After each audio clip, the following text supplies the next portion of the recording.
A NATO warship cuts its running lights 12 miles off the coast of Havana. On the bridge, a newly minted medal catches the pale glow of instrument panels. The Atlantic Defense Service Medal, authorized by NATO headquarters just 72 hours ago, already pinned to the chest of a destroyer captain who hasn't slept in 36 hours. Down in the harbor of Santiago de Cuba, a grain freighter sits dead in the water, its captain screaming into a radio that no one is answering. The blockade is total, the silence is absolute, and somewhere beneath the black Caribbean surface, a torpedo tube is being flooded. This is not 1962, this is now, and the first shot may already have been fired. To understand how we got here, you have to go back 6 weeks, because this crisis didn't begin with a missile or a gunshot.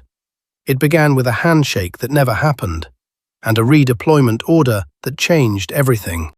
In early spring, NATO finalized what had been months in the making, a massive reinforcement of its eastern flank. 30,000 additional troops moved into Poland, Romania, and the Baltic states. Armored brigades rolled through the streets of Tallinn and Vilnius. The USS Gerald R carrier strike group, fresh from exercises in the Norwegian Sea, was redirected south, not back to Norfolk, but into the Atlantic, then curving west, then southwest, into the warm blue water of the Caribbean. The official NATO statement described it as a routine freedom of navigation exercise in international waters. Havana called it something else entirely. Cuba had been watching NATO's eastern build-up with growing alarm for months. The Cuban government had maintained quiet back-channel communications with several European capitals, arguing that the Atlantic redeployment was a provocation, that positioning a carrier strike group within striking distance of the island was not a coincidence, but a message. Those back-channel communications went unanswered. Then came the incident that broke the last thread of diplomacy. A Cuban intelligence vessel, a converted fishing trawler operating under civilian registration, was intercepted by a Spanish Navy frigate in international waters approximately 180 nautical miles south of the Canary Islands. The vessel was boarded, its crew detained, its communications equipment seized. Cuba demanded the immediate release of the crew and the return of the vessel. NATO issued a statement saying the boarding was conducted in accordance with international maritime law and that the vessel had been operating in a manner consistent with intelligence collection against Allied naval assets. The crew was eventually released, but the equipment was not returned. Cuba's foreign minister called it an act of piracy. The NATO Secretary-General called it a lawful interdiction. Within 48 hours, Cuba announced it was suspending all diplomatic contact with NATO member states until a formal apology was issued. No apology came. Within 72 hours, the USS Gerald R had crossed the 24th parallel, heading south. Within 96 hours, NATO's North Atlantic Council convened an emergency session in Brussels. The decision made in that Brussels conference room, the decision that would set everything in motion, was not made lightly. But it was made. A full maritime exclusion zone, extending 50 nautical miles from the Cuban coastline, would be declared and enforced. All vessels entering the zone would be subject to inspection. Vessels refusing inspection would be turned back. Vessels that resisted would be treated as hostile. The zone would remain in effect until Cuba agreed to a comprehensive security framework that included restrictions on foreign military presence on the island. Specifically, the presence of Russian technical advisors and Chinese signals intelligence personnel that NATO intelligence had confirmed were operating out of facilities near Havana and Santiago de Cuba. Cuba's response was immediate and unambiguous. President Miguel Díaz-Canel addressed the nation on state radio in a broadcast that lasted 47 minutes. The relevant portion was translated and circulated within hours. "They have drawn a circle around our island," he said, his voice measured but carrying an edge that every Cuban listening recognized as controlled fury. They have done this before, in another century, with another generation of our people. We did not surrender then. We will not surrender now. Every Cuban soldier, every Cuban sailor, every Cuban pilot understands what is being asked of them. The answer is no. The answer will always be no. The comparison to 1962 was not lost on anyone. But here is where this crisis diverges from that one in ways that should keep you up at night. In 1962, the Soviet Union was the nuclear power standing behind Cuba, and the United States blinked first. Or rather, both sides found a way to blink simultaneously, a quiet deal that preserved everyone's dignity and prevented annihilation. This time, there are no nuclear weapons on Cuban soil. This time, the superpower standing behind Cuba, Russia, is already stretched thin in Eastern Europe and has limited ability to project naval power into the Caribbean. And this time, NATO is not a single nation making a single decision. It is 32 nations, each with its own political pressures, its own military commitments, its own domestic audiences watching the news. That complexity would prove both NATO's strength and its most dangerous vulnerability. The blockade went live at 0600 local time on a Tuesday morning. By 0900, the first confrontation had already occurred.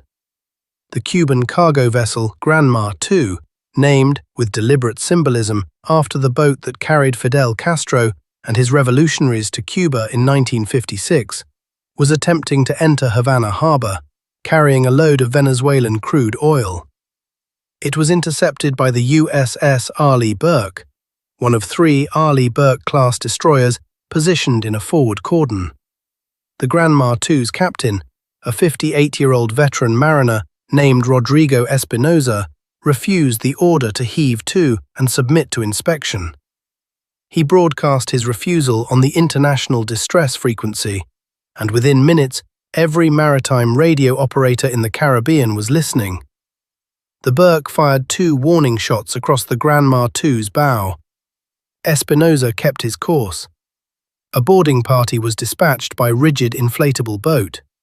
Espinosa ordered his crew to the deck and stood at the bridge wing with his arms crossed. The boarding was completed without violence.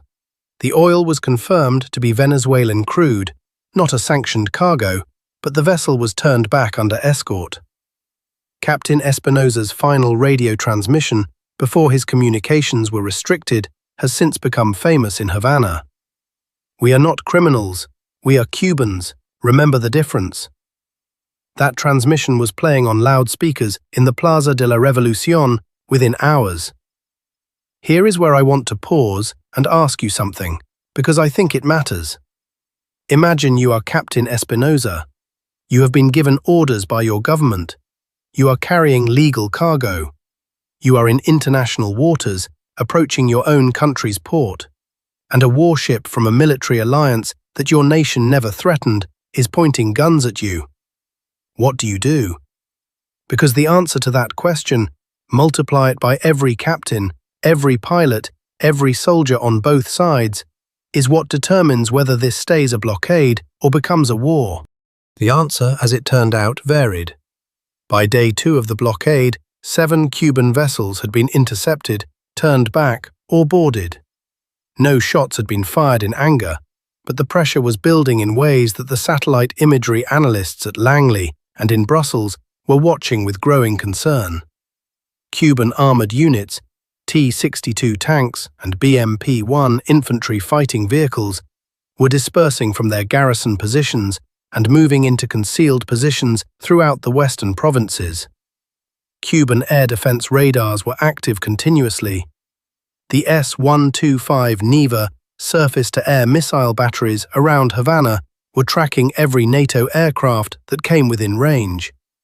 And the Cuban Air Force, aging, undermanned, but not entirely toothless, had scrambled its MiG-29UBs and Su-22s to forward operating positions at San Antonio de los Baños and Santa Clara. The NATO air picture was overwhelming by comparison. The Gerald R. Ford was operating with a full air wing, 44 F/A 18 Super Hornets, 6 EA-18G Growler electronic warfare aircraft, 4 E-2D Hawkeye airborne early warning planes. Royal Air Force and Spanish Air Force Eurofighter Typhoons were operating from Guantanamo Bay, a detail that carried its own bitter historical irony, and from a forward operating location established at Grand Cayman. 2 MQ-4C Triton high-altitude surveillance drones were maintaining continuous coverage of the Yucatan Channel and the Old Bahama Channel, the two primary maritime approaches to Cuba. Nothing moved on or around the island without NATO knowing about it. Beneath the surface, the picture was equally asymmetric.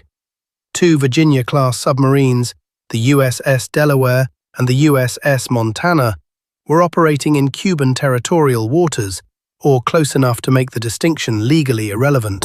Their primary mission was to locate and track Cuba's single operational submarine, the diesel-electric boat known as the Delphine, a Soviet-era vessel that Cuban engineers had somehow kept operational through 4 decades of embargo and improvisation. The Delphine had sortied from Cienfuegos on the first day of the blockade and had gone silent. Finding her was the Virginia boat's primary concern. A submarine commander who knows he cannot win a conventional fight has options that keep admirals awake at night. The first blood was drawn on day 3, and it happened in the air. A flight of 2 Cuban MiG-29 UBs, operating under radio silence, made a low-altitude approach toward the blockade cordon from the north coast of Cuba, flying at wave-top height to stay below the radar horizon. They were detected by an E-2D Hawkeye at a range of 34 nautical miles. 4 F/A-18 Super Hornets were vectored to intercept. The Cuban pilots climbed to engagement altitude, possibly to get a radar lock, possibly to be seen, possibly because their orders were ambiguous and the flight leader made a judgment call. We may never know which. What happened next took 11 seconds. The lead Cuban MiG locked its radar on the nearest F/A-18.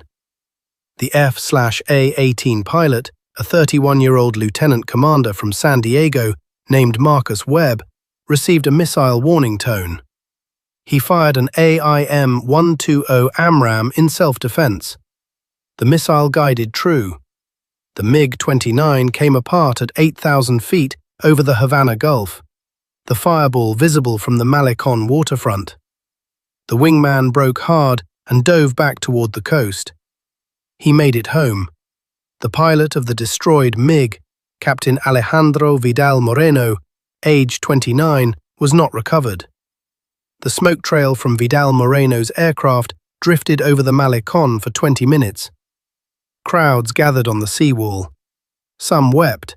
Some filmed on phones.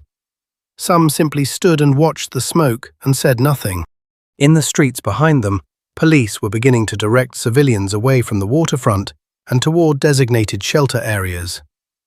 The evacuation of foreign tourists, there were approximately 4,200 in Havana at the time of the blockade declaration, had begun the previous day through a humanitarian corridor negotiated through the Swiss embassy, but it was moving slowly.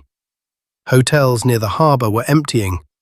The Nacional, the Saratoga, the Melia Cohiba, their lobbies were full of frightened people with luggage and nowhere immediate to go. In the provinces, the mood was different. Not panic, but a kind of grim, practiced readiness. Cuba has been preparing for an American or Western invasion since 1959. Every Cuban child learns civil defense. Every neighborhood has its designated assembly point, its militia roster, its instructions for what to do when the sirens sound. The T-62 tanks moving through the sugarcane fields of Pinar del Rio were not a sign of chaos. They were a sign that a system built over 60 years was activating exactly as designed. Whether that system could actually stop what was coming was a separate question. The question of what was coming was being debated, loudly, in Brussels. The North Atlantic Council's emergency session on day 4 was, by multiple accounts from officials who later spoke to journalists, the most fractious meeting in the alliance's history since the 2003 Iraq War debate. The United States, Britain and France were pushing for an escalation to active military operations, specifically Tomahawk cruise missile strikes against Cuban military infrastructure. The targets had already been selected: radar installations, the San Antonio de los Baños Air Base, the naval facility at Cienfuegos, the communications complex near Santiago de Cuba that NATO intelligence believed was being used by Russian and Chinese personnel. The argument was that the blockade alone was insufficient, that Cuba needed to be shown, quickly and decisively, that the cost of resistance was higher than the cost of compliance. Germany, Spain, Italy, and several smaller members pushed back hard. The German Chancellor, speaking through her foreign minister, argued that the shooting down of the Cuban MiG, regardless of the tactical circumstances, had already crossed a threshold that the alliance had not formally authorized.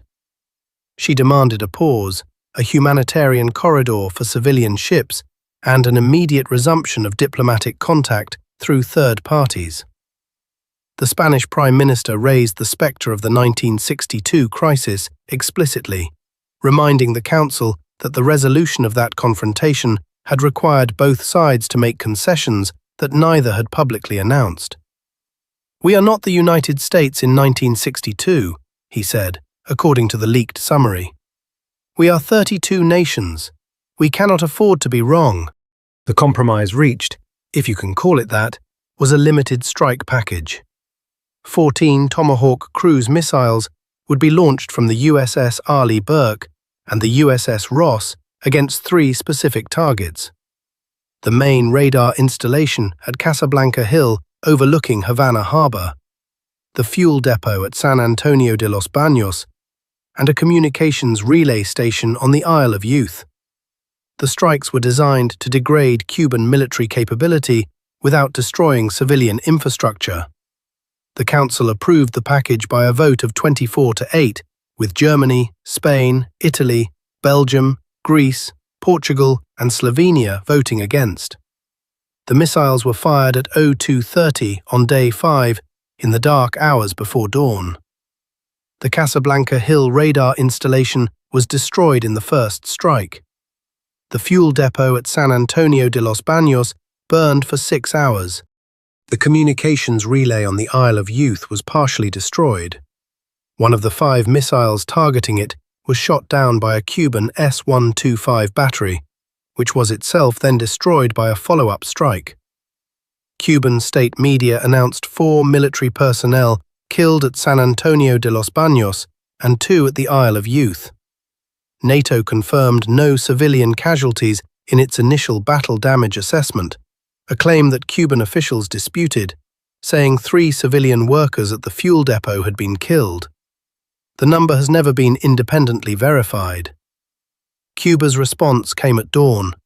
6 Su-22 fighter bombers, flying in 2 waves of 3, attempted to strike the blockade cordon.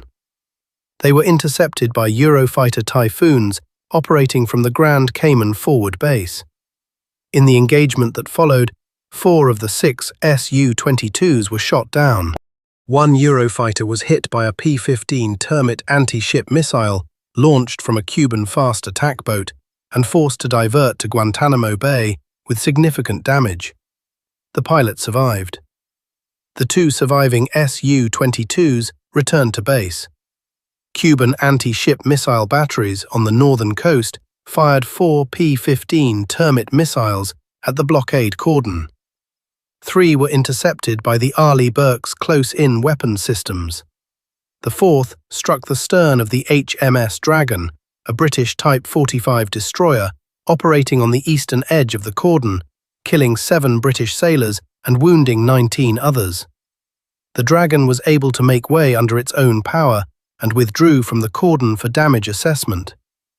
The death of 7 British sailors changed the political temperature in London instantly and permanently.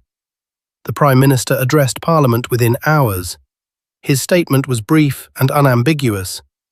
"Great Britain will not retreat from this commitment. Those who killed our sailors will be held to account." The House of Commons voted 412 to 87 to authorize expanded military operations. The 87 who voted against were called traitors in some of the next morning's tabloids. The political reality of a shooting war had arrived. Now I want to ask you something directly, because I think you've been thinking about it since the moment that missile hit the Dragon. Who is responsible for those 7 deaths? Is it the Cuban battery crew that fired the missile, soldiers following orders to defend their country against a blockade they consider illegal? Is it the NATO commanders who positioned the destroyer within range of Cuban coastal defenses? Is it the politicians in Brussels who voted for the strike package that triggered Cuba's response? Or is it something older and larger than any of those individuals? The logic of escalation itself, the way that each step makes the next step feel necessary and the one after that feel inevitable. There's no clean answer. But the way you answer that question probably says something about how you see this entire conflict. The situation on the ground in Cuba by day 6 was tense, but not yet a full land battle. NATO had no announced intention of an amphibious assault, but Cuban commanders were not taking that at face value. The island's roughly 49,000 active duty military personnel were at full readiness. Militia units, the territorial troop militias, which in theory could mobilize several 100,000 additional fighters, were being called up in the eastern provinces. The T-62 tanks and BMP-1 vehicles that had dispersed into the countryside were dug into defensive positions. Anti-tank guided missile teams were positioned at every beach and harbour approach on the northern coast. Whatever NATO's intentions, Cuba was prepared to make any amphibious landing extraordinarily costly. The international reaction was crystallizing along predictable but consequential lines. Russia's foreign minister addressed the UN Security Council in terms that were, for diplomatic language, remarkably direct. What NATO is doing to Cuba today is what it claims to fear for itself in Eastern Europe. The hypocrisy is not subtle. The danger is not theoretical. Russia introduced a Security Council resolution demanding an immediate end to the blockade and the withdrawal of NATO naval forces from Cuban waters. The United States vetoed it. China co-sponsored the resolution and after the veto announced it was suspending high-level diplomatic contacts with 3 NATO member states and would be conducting its own naval exercises in the South China Sea. In response to the destabilizing unilateral actions of the Atlantic Alliance, Venezuela's President Maduro announced that Venezuelan ports were open to Cuban vessels and that Venezuela considered the blockade an act of war against the entire Latin American and Caribbean region. The ALBA bloc, the alliance of left-leaning Latin American states, issued a joint statement condemning the blockade. Brazil's government, more cautiously, called for an immediate diplomatic solution, while carefully not taking sides. Mexico's president called the blockade a violation of the sovereignty of a neighboring nation and an affront to the principles of non-intervention that this hemisphere has defended for 2 centuries.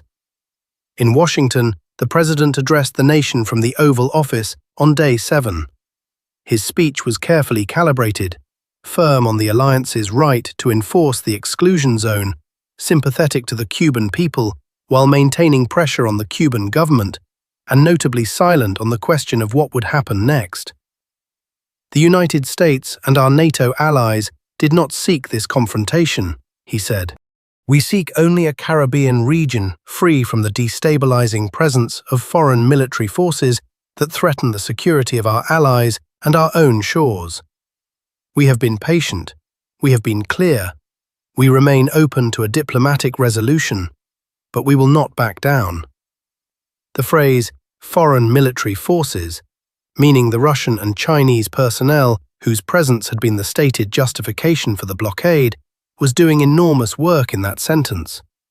It was also, critics noted, somewhat ironic, given that the United States maintains a military base at Guantanamo Bay on Cuban soil over Cuba's sustained objection for the past 120 years. The Delphine was found on day 8.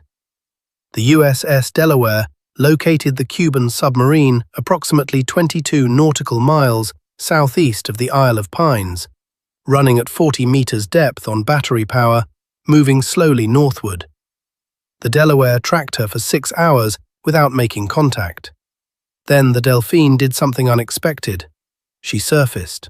Her captain, Commander Ernesto Fuentes Cabrera, surfaced his boat in broad daylight, raised the Cuban flag, and broadcast on the international distress frequency that he had 44 sailors aboard, that his boat was low on battery power and unable to dive safely, and that he was requesting safe passage to Cienfuegos under the laws of naval warfare.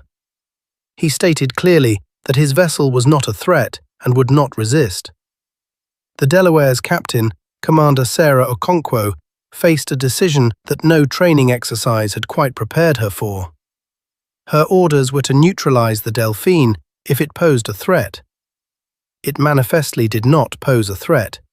It was an aging diesel submarine with 44 men aboard, its captain standing on the bridge in the Caribbean sun, asking to go home. She let him go. Commander Okonkwo's decision was later reviewed by a Navy Board of Inquiry. The board found that her decision was consistent with the laws of armed conflict and the principle of military necessity. Several members of Congress called for her reprimand. She received, instead, quietly, a commendation. The story of the Delphine became one of the few moments in the crisis that both sides could point to as evidence that humanity had not been entirely consumed by the machinery of war. Think about Commander Okonkwo for a moment. She had the capability and arguably the authority to destroy that submarine. She chose not to. Was that weakness? Was it wisdom? Was it the right call? I genuinely think reasonable people can disagree on that, and I'd be curious where you land on it. By the end of the first 2 weeks, the casualty count on both sides was stark. Cuba had lost 4 aircraft in air combat, 2 more on the ground in the Tomahawk strikes, and 6 military personnel killed in the missile strikes. 3 civilian workers were killed at San Antonio de los Baños, a number Cuba continued to publicize internationally. The Cuban fast attack boat that had fired the missile striking the Dragon had been sunk by a follow-up strike, with 12 sailors killed. Total Cuban military dead in the first 14 days, approximately 31. Total civilian dead, disputed, but Cuban government figures put the number at 9. NATO's losses were less severe but politically significant. The 7 British sailors killed on the Dragon were the alliance's most painful loss. 1 Eurofighter Typhoon had been forced to divert with severe damage. The aircraft was later written off as a total loss, though the pilot survived. A Spanish Navy frigate had sustained minor damage from a Cuban shore battery.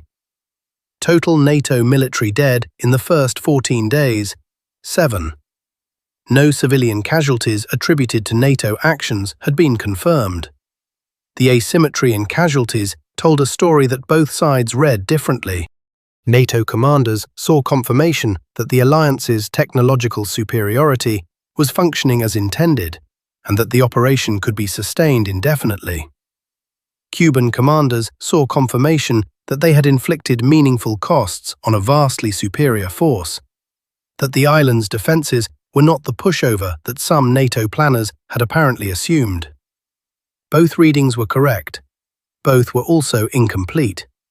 The diplomatic back channel that would eventually produce a ceasefire, brokered with quiet determination by the Norwegian foreign minister working through a contact in the Cuban foreign ministry, was already open by day 10, though neither side would acknowledge it publicly for another 3 weeks. The terms being discussed were not simple. Cuba would not agree to the expulsion of Russian and Chinese personnel. That was a red line that Diaz-Canel had stated publicly and could not be crossed without political consequences at home that no Cuban leader could survive. NATO would not agree to simply lift the blockade without some verifiable change in the security situation on the island. That was a red line that the alliance's eastern members, who had pushed hardest for the operation in the first place, would not accept. What emerged slowly and painfully, was the outline of a face-saving formula. Cuba would agree to a review of the status of foreign military personnel on the island, conducted under the auspices of a neutral international body. NATO would agree to a suspension rather than a termination of the blockade, pending the outcome of that review. The Gerald R. Ford would withdraw to a position 200 nautical miles from Cuban waters. The Arleigh Burke destroyers would remain at 50 miles, but in a monitoring rather than enforcement posture. Nobody would declare victory.